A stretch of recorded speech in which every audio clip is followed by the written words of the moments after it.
कैसे आप लोग? उम्मीद करता हूँ अच्छे होंगे। आपकी तैयारी भी चली हो। आज 7 मार्च है। आज मेरा आरपीएफ कांस्टेबल का एग्ज़ाम था, उसी के बारे में आपको बताऊंगा कि मैंने भी रिव्यू देखा था। आपको मैं अपना रिव्यू बताऊंगा और बिल्कुल सटीक रिव्यू बताऊंगा पेपर कैसा हुआ था। सबसे पहले मैं एग्ज़ाम सेंटर पर गया था। आगरा मेरा पेपर था, देव टेक्निकल में, कुबेरपुर।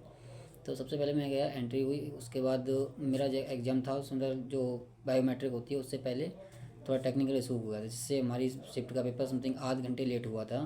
30 मिनट लेट हुआ, पूरा कॉलेज का सर्वर डाउन हो गया तो 30 मिनट लेट हुआ था। उसके बाद पेपर स्टार्ट हुआ, मतलब 90 मिनट पूरे हुए थे, बीच में कोई डिस्टर्बेंस नहीं हुई थी। पेपर अच्छे तरीके का हुआ, स्टाफ भी अच्छा था। पेपर उन्होंने सही तरीके से कराया। पेपर आया 90 मिनट के, मतलब पेपर होता है जैसा कि आप सबको पता होगा। पेपर तो ठीक था, मतलब जैसा कि सब बता रहे थे। रिव्यू मैंने भी देखा था, जैसे आप शायद देख रहे होंगे मेरा रिव्यू, जैसे मैंने भी किसी का रिव्यू देख के गया था। जैसे बता रहे थे, बहुत सारी चीज़ें बता रहे थे, मतलब बिल्कुल नहीं आया। पेपर तो ठीक था, मतलब ये नहीं कि ज़्यादा ही हार्ड। जीएस तो मतलब ठीक थी, जैसे मैं सोचता था स्टिक आएगी, जैसे मैंने पढ़ा था स्टैटिक, तो उससे थोड़ी अलग अलग टाइप की स्टडी आई है स्ट्रेटेजी के। तो जीएस थोड़ा ऊपर नीचे हुआ है मेरा, बाकी सब रीजनिंग तो बहुत ईजी थी। आप ऐसे मान के चलिए आप थोड़े भी अच्छे स्टूडेंट हैं तो रीजनिंग की बेकर रही है। मतलब मेरे 35 में से मुझे 100% श्योर है, 35 में से, मतलब अब ये तो बाई चांस एक दो गलत हो जाए तो कह नहीं सकता, वरना मुझे तो उम्मीद है 35 में से 35 नंबर आएंगे। और मैथ भी अच्छा था, मैथ में थोड़ा कैलकुलेटिव आ रहा था, पॉइंट में आ रहा था।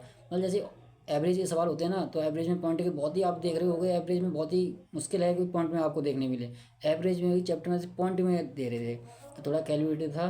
बाकी टाइम पर्याप्त था। जैसे ही मैंने पहली बार पूछा था लड़कों से जो पेपर दे के आए थे, कमेंट में बोला था मैंने, आप पेपर दे के बताना कैसा, मतलब क्या चीज़ें करनी चाहिए। तो उन्होंने बताया सबसे पहले मेन बात है टाइम। तो उनकी मैंने बात सुनी थी, तो टाइम मेरे कोई दिक्कत नहीं हुई थी। जैसे आप देख रहे हो मैं शॉर्ट डालता था अपने टेस्ट के, तो टाइम की वहाँ मेरा 10 से, मतलब टेस्ट बुक पे मैं टेस्ट दिया 10-15 मिनट बच ही जाते थे। तो वहाँ पूरा पर्याप्त तो टाइम मिला था, ऐसा नहीं है टाइम कम पड़ा हो। नहीं, सारे क्वेश्चन मैंने दिए थे, सारे अच्छे तरीके से हुए। मैंने 104 क्वेश्चन किए। रीजनिंग में समथिंग 35 क्वेश्चन किए पूरे। मैथ में 30 के समथिंग किए, 30-31 के समथिंग। जीएस में 38-35-38 समथिंग ऐसे कुछ किए हैं। तो जीएस में थोड़े मैंने डाउट में थे, वो भी लगाए हैं, क्योंकि छोड़ के आना तो सही नहीं लग रहा था। मैंने कहा लगा दो। और देखो आरपीएफ से सिर्फ एक क्वेश्चन था, देखो आरपीएफ का एग्जाम था तो जीएस में आरपीएफ से एक क्वेश्चन था। अब कल का लास्ट पेपर बचा है, तो सिर्फ बता दे रहा हूँ क्या क्या।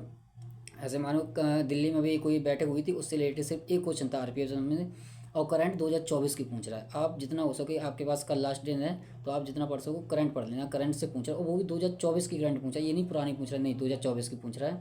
और अच्छे पूछ रहा है। थोड़ा एक एक खेल सिर्फ गेम से आया था।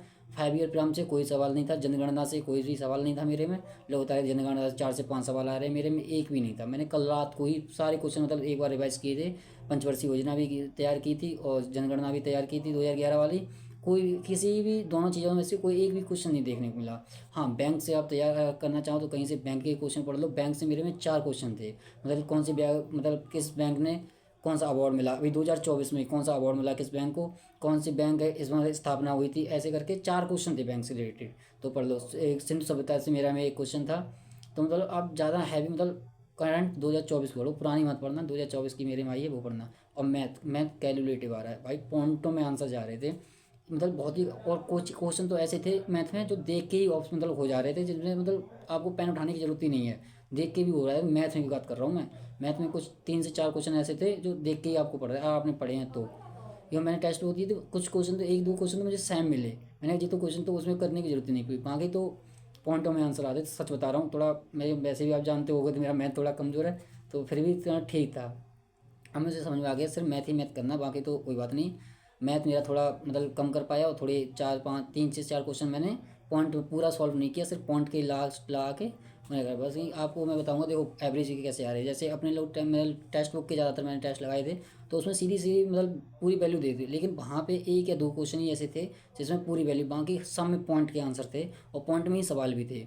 जैसे जो आप, और एक ही चैप्टर से 3-3 4 रेशियो से 4 क्वेश्चन मेरे में, और एवरेज से 3 क्वेश्चन। CISI से भी 2 क्वेश्चन, मतलब डिफरेंस पूछा था। ब्याज में तो 2 साल का ब्याज कितना होगा, 3 साल का, दोनों में मिला के डिफरेंस निकालो, ऐसे करके क्वेश्चन थे। मतलब मैथ अच्छा था, ठीक था, ज़्यादा हार्ड तो नहीं कहूँगा लेकिन फिर भी ठीक था। तो आप ऐसे पढ़ो, और एवरेज का ऐसे पढ़ना।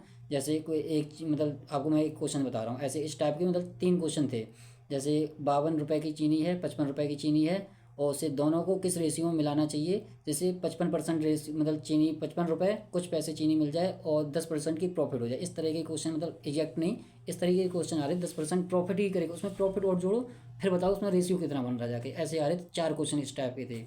मतलब जैसे अपनी टेस्ट बुक करते हो गए तो नॉर्मली आ रहे थे, नॉर्मल थोड़े मतलब ऊपर लेवल की करना, तो सही रहेगा। हो सका पॉसिबल तो आपको मैं इस वीडियो में या फिर इसके बाद जो शॉर्ट पड़ेगा उसमें आपको क्वेश्चन बताऊंगा कि इस टाइप के क्वेश्चन आए, वो आप देख लें। मतलब आपको 100% मिल ही जाएंगे, 3 से 4 क्वेश्चन शायद मुझे मिल जाते तो मैं वैसे ही रट ही लेता। तो आपको मैं बता दूंगा इस वीडियो बाद शॉर्ट में कि कौन से मतलब कैसे करना चाहिए। तो आप बिल्कुल टाइम की चिंता मत करना। रीजनिंग आप बिल्कुल टेंशन छोड़ दो, रीजनिंग बिल्कुल सिंपल थी। सिर्फ एक क्वेश्चन था जिसे मुझे दो बार सॉल्व करना पड़ा, वहाँ के एक भी क्वेश्चन ऐसा नहीं था जो मुझे एक से ज़्यादा बार सॉल्व करना पड़ा। बिल्कुल सिंपल थी।